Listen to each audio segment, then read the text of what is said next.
Pero continuemos con la siguiente parte del versículo que dijimos que decía Vayabdel Elohim ben Haoru ben Hahoshech, y dividió Elohim entre la luz y entre la oscuridad. Vamos a la primera palabra, Vayabdel.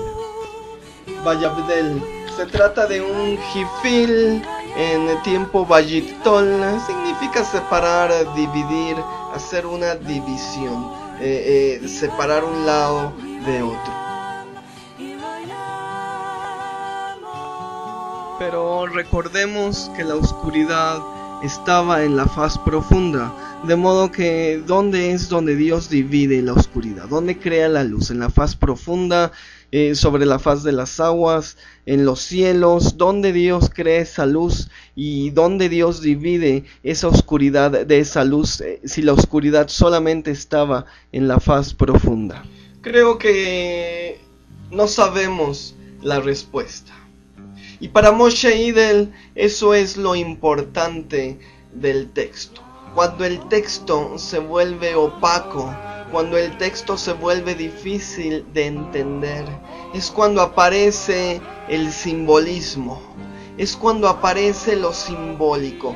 Para él, y regresamos a esta idea de que Dios evoluciona, Dios es dinámico, es decir, cambiamos la palabra evolución por la palabra dinámico y ya tenemos una connotación más positiva. Dios es dinámico y por eso su palabra la va revelando constantemente. Por eso su revelación es nueva.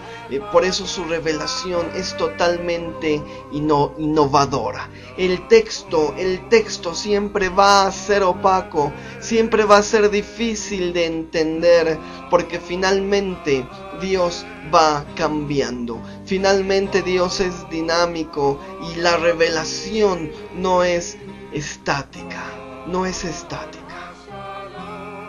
Y esto, dice Moshe Idel, es precisamente lo que convierte el texto en canónico, su significado oculto.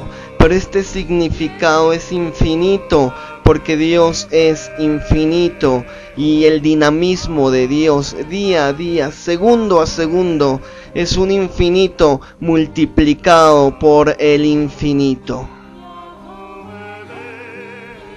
En resumen, 1. El simbolismo de la Torá radica en la opacidad diegética. 2. La revelación es dinámica porque Dios es dinámico.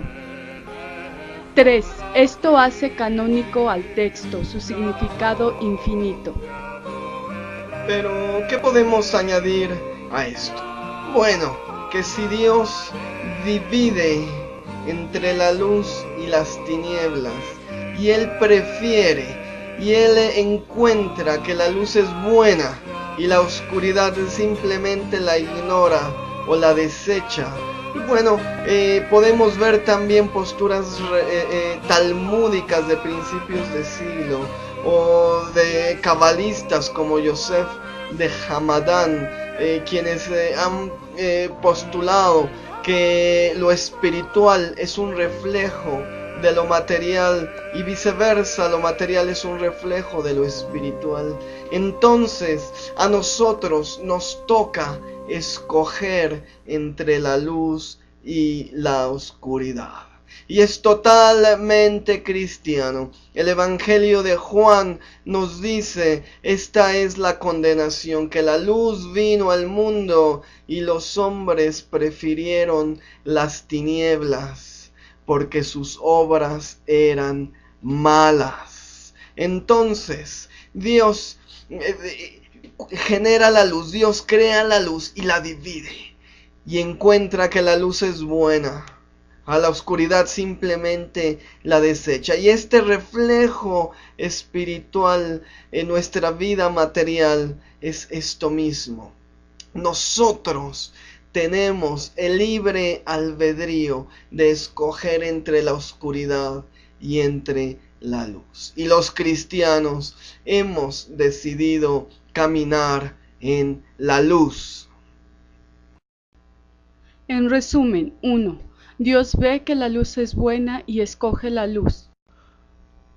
2. Dios divide entre la luz y las tinieblas. 3. Esto es un reflejo espiritual de lo material. Nosotros debemos escoger también entre la luz y la oscuridad.